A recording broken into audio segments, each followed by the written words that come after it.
Money. It affects our everyday life. But how do we make more of it? Manage it. And make sure we make the most of our money. Welcome to Money Mindful, a podcast to teach and support you as you learn to manage your money. Hello, beautiful people, and welcome to another episode of the Money Mindful podcast. I am your host, Megan Jean Smith. I am a money mindset and life coach for women. I help women get out of their own way so they can create the extraordinary lives they want to live on purpose. Alrighty, so today I want to talk to you about budgets. Now, don't hang up, don't pause, keep listening. I know I said the word budget, but stay with me. It's going to be okay. You're going to learn lots and it's not going to be as painful as you think. Maybe just a little bit painful. No. All right, listen, I want to talk to you about why you need a budget and why you don't need a budget. Yeah, right. I just said that, why you don't need a budget. I bet you weren't expecting that. I want to talk to you about how to do it, how often you need to do it, and why you don't need to do it as well. So, yeah, this is a topic that I think is really important, and I'm going to approach it from mindset as always, but I'm going to give you some practical information as well. But first, I just want to tell you what happened this morning. I was making my breakfast after I dropped the kids off at school, and I had Japanese curry for breakfast this morning. Why am I telling you this? It's because I was thinking about this episode and what I was going to tell you about, and I was thinking about how what you do with your budget is totally personal. It's totally up to you, and there is no right way to do it. Just like there is no right way to eat breakfast. You know, when I lived in Indonesia many, many moons ago, eating cereal or having eggs on toast wasn't common over there with my circle of friends. I mean, it's normal to eat rice with every meal in Indonesia where I was living. That was what was considered normal. And as I pulled out the leftovers from dinner, yes, we had this Japanese curry last night for dinner, and I was dishing it up for myself for breakfast, I was just thinking about how, yeah, this is what I want to eat today. I didn't feel like eggs. I haven't been eating bread lately because it's just not agreeing with me. And I thought, yeah, having curry is the perfect thing for me right now. But to say that in Western society, it's kind of unusual. Like, you wouldn't see an ad on TV with somebody eating Japanese curry for breakfast. It would be an ad about eating Weet Bix or eggs or some muesli, something like that, right? But we get to decide what we do for ourselves, and there is no normal. There is no right way to eat breakfast or correct breakfast food. Just like there is no correct budget or budget that is the right budget that you have to do. And if you don't do it that way, you're doing it wrong. All right, so let's get into talking about budgets. The first thing I want to talk about with budgets, like why do you need a budget? This is a very important point to actually get clear. Now, if you are new to managing your money, getting to know your money, having a relationship with your money, doing a budget, in my opinion, is essential because it is the first step to creating awareness about your money, what you spend your money on, what you want to spend your money on, areas where you're spending a lot of money where you didn't realize you were spending a lot of money, other areas where you don't spend much money but it's actually something that's really important to you. All of that awareness is created through doing a budget. I don't see a budget as something that you have to do as a punishment. Not at all. I think a budget is about working out, first of all, how you spend your money. If you've never done a budget before, I think it's an incredible exercise to work out where all your money's going, because so many of us, and believe me, there's nothing wrong with you, we've all done it. So many of us, we just spend our money unconsciously. We don't even know what we're doing with it. We get to the end of the paycheck and it's like, oh, what happened? Why have I suddenly got $1,000 owing on my credit card? What did I even spend on this fortnight? There's nothing wrong with you if that's the case, but having a budget helps you see what you are spending your money on. And it's really that factual and that simple. It doesn't have to be some difficult, drawn out thing. Now, having said all of that, I'm going to tell you that I do a budget once a year. That's it. I don't look at my numbers every month. In my personal finance, I certainly don't. Now, I'm about to redo our budget this month because next month where the amount of money that we pay on our rent is changing. My partner has just changed places of employment. I'm also earning a lot more money. Like, all these things are just changing. And so it's like, right, it's time to do a new budget, to just work out where we're at. Now, there's some people who do a budget every month. That's totally fine. Nothing wrong with that. And in fact, when it comes to my business and when it comes to our investment properties, I am very thorough and do my books every month. But that's different. For my personal spending, I only do that once a year.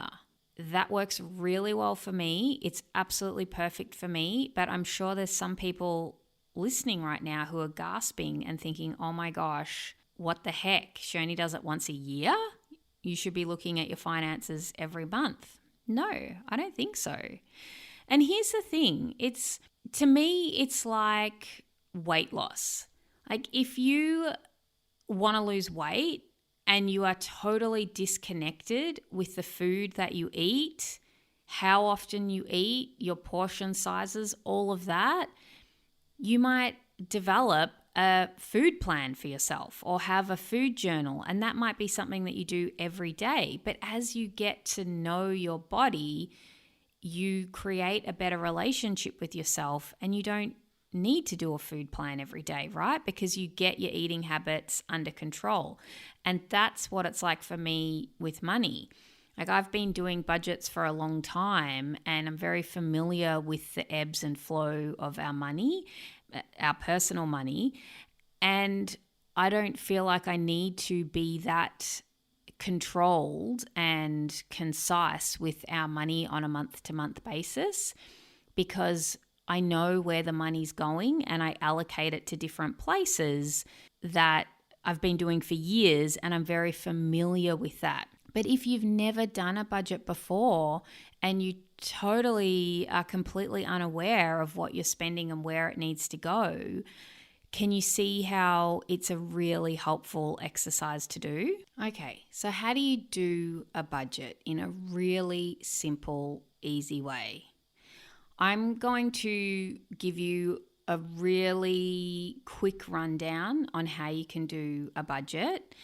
If you want to go into this in more depth, I did an episode on this when I very first started this podcast, and it's episode number 3, How to Spend Your Money, and I go over it in more detail, but I'm just going to go over it again for you here because I think it will be helpful for you. Basically, when it comes to spending your money, it's all about where do you want your money to go. So money comes in from whatever sources that you have, whether it's your regular income, investments, inheritance, whatever it is, money comes into your bank account. Now, what do you want that money to do and where do you want it to go? One of the best things to do first is to work out what are the essential things that you want to spend money on every month or every fortnight or every week, however you want to do your budget cycle. Now, what you deem as essential expenses is really up to you. Most commonly, when you read a finance book, essential expenses will be things like your mortgage repayments or your rent repayments. There'll be your utility bills like gas and electricity and water.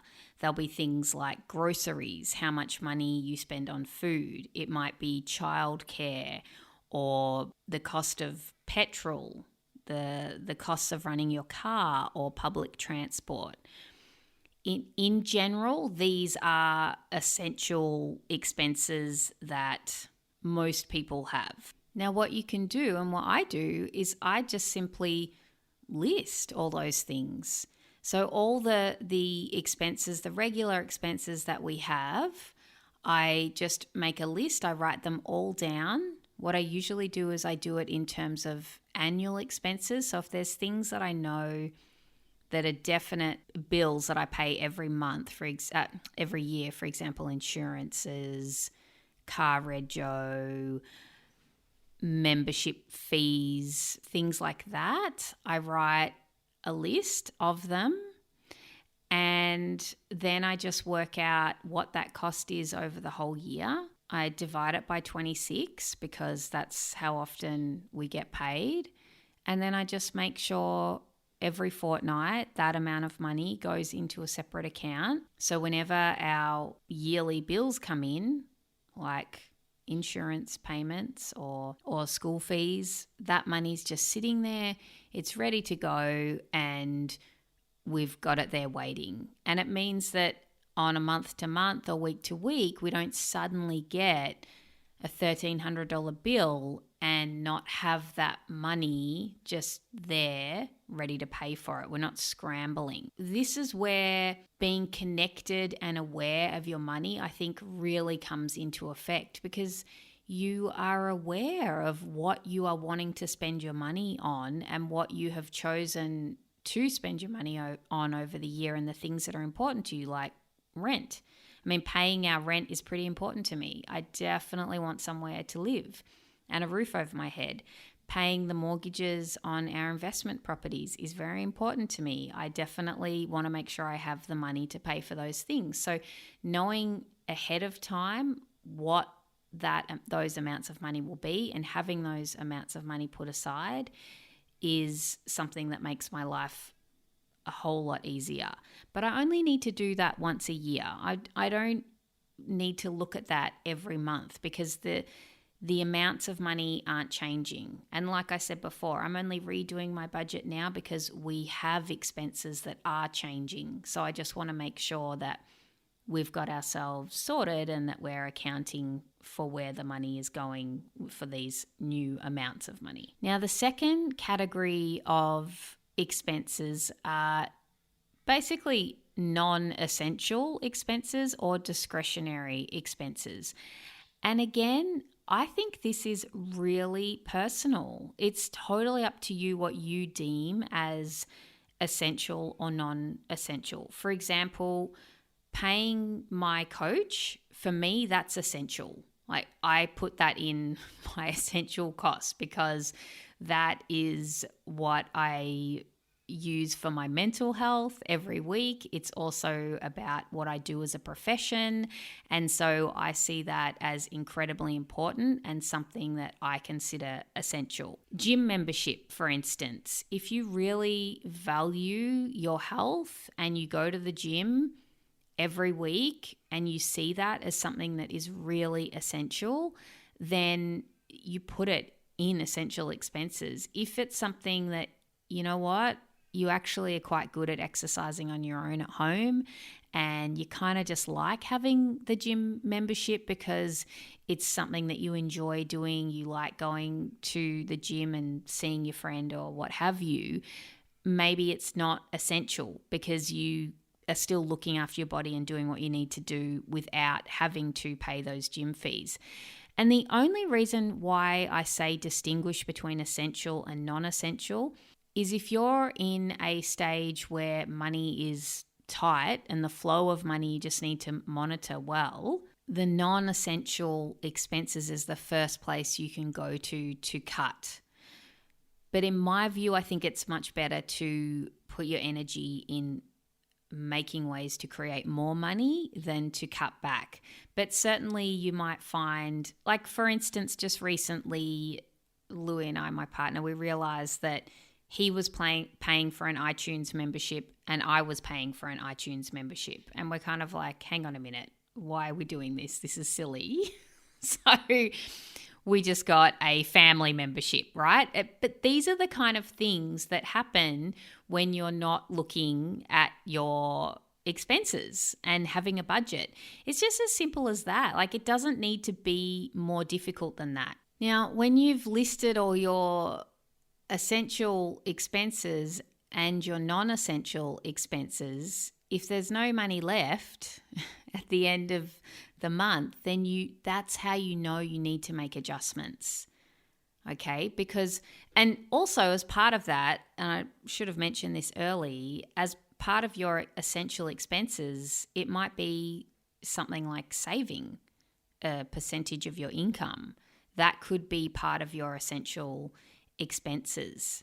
Now, I don't want you to get your knickers in a knot about this. Like, truly, you can literally just make 2 lists of essential expenses and non-essential expenses, work out what the total is, and then divide that by whatever your pay cycle is. So if you get paid once a month, you divide it by 12. If you get paid fortnightly, divide it by 26. And then you just know how much money you have to put aside out of every paycheck to cover the things that you already know you want to spend money on ahead of time.